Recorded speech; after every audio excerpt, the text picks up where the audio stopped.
चलिए आज चलते हैं इतिहास के उन पन्नों में जहां हम मिलेंगे एक ऐसे राजा से जिनकी हिम्मत और उनके वफादार घोड़े की कहानी आज भी मिसाल दी जाती है। ये कहानी है महाराणा प्रताप और उनके प्रिय चेतक की। जरा इन शब्दों पर गौर कीजिए। ये सिर्फ शब्द नहीं है, ये वो भावना है जिसने एक ऐसे महान राजा को उस फैसले की दहलीज पर खड़ा कर दिया था जहां से मेवाड़ का भविष्य तय होना था। तो हमारी कहानी की शुरुआत होती है राजस्थान की वीर भूमि मेवाड़ से।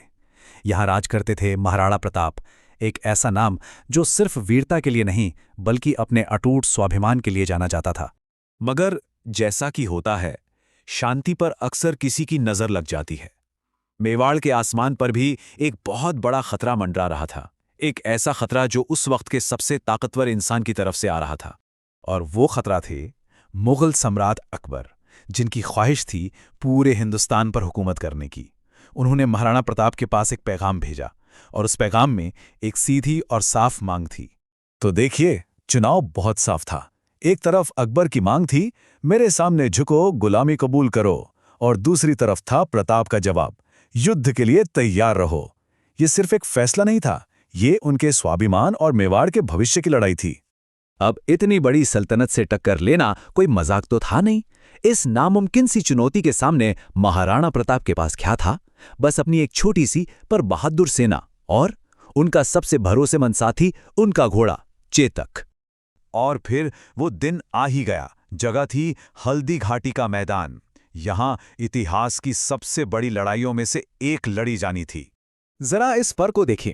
एक तरफ अकबर की हजारों की फौज, हाथी, तोपे, एक बहुत बड़ी सल्तनत की पूरी ताकत, और दूसरी तरफ प्रताप के मुट्ठी भर जांबाज सिपाही, जिनके पास सबसे बड़ा हथियार था उनका हौसला और आजादी का जज्बा।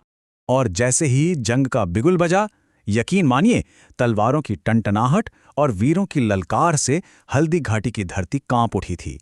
और सेना के सबसे आगे थे खुद महाराणा प्रताप। वो कोई राजा नहीं बल्कि एक शेर लग रहे थे, जो अपने जंगल, अपनी मातृभूमि को बचाने के लिए लड़ रहा हो। उनकी वीरता का कोई मुकाबला नहीं था। लेकिन जंग में कभी भी कुछ भी हो सकता है, और वही हुआ। लड़ाई के बीचों बीच एक पल ऐसा आया जब महाराणा प्रताप दुश्मनों से चारों तरफ से घिर गए। बचने का कोई रास्ता नजर नहीं आ रहा था। लगा कि शायद अब सब खत्म, लेकिन नहीं। यहीं पर कहानी में एक ऐसा मोड़ आया जो हमेशा के लिए वफादारी की मिसाल बन गया। उनके वफादार घोड़े चेतक ने जो किया, वो किसी चमत्कार से कम नहीं था। सोचकर देखिए, चेतक खुद बुरी तरह जख्मी था, पर उसने अपने जख्मों की परवाह नहीं की।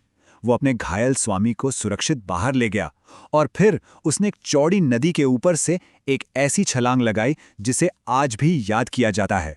और बस उस पार पहुंचते ही उसने अपनी आखिरी सांस ली। वो मंजर कैसा रहा होगा जब महाराणा प्रताप ने अपने सबसे प्यारे दोस्त को अपनी गोद में दम तोड़ते देखा होगा। उनका दिल टूट गया। ये रिश्ता सिर्फ एक सवार और घोड़े का नहीं था, ये एक सच्ची दोस्ती थी। तो हल्दी घाटी की लड़ाई तो खत्म हो गई, पर महाराणा प्रताप की कहानी नहीं।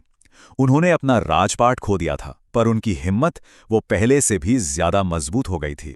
इसके बाद शुरू हुआ संघर्ष का एक लंबा दौर।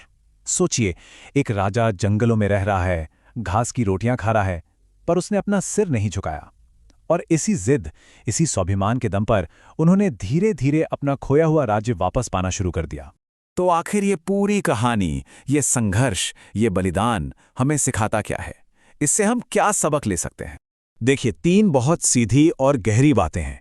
पहली, कि आपका आत्मसम्मान आपकी सबसे बड़ी ताकत है। दूसरी, कि जिंदगी में मुश्किलें तो आएंगी ही, पर हार मान लेना कोई रास्ता नहीं है। और तीसरी, कि सच्चा योद्धा वही है जो आखिरी सांस तक लड़ता है। और आखिर में ये कहानी हमें एक बड़े सवाल पे लाके खड़ा कर देती है।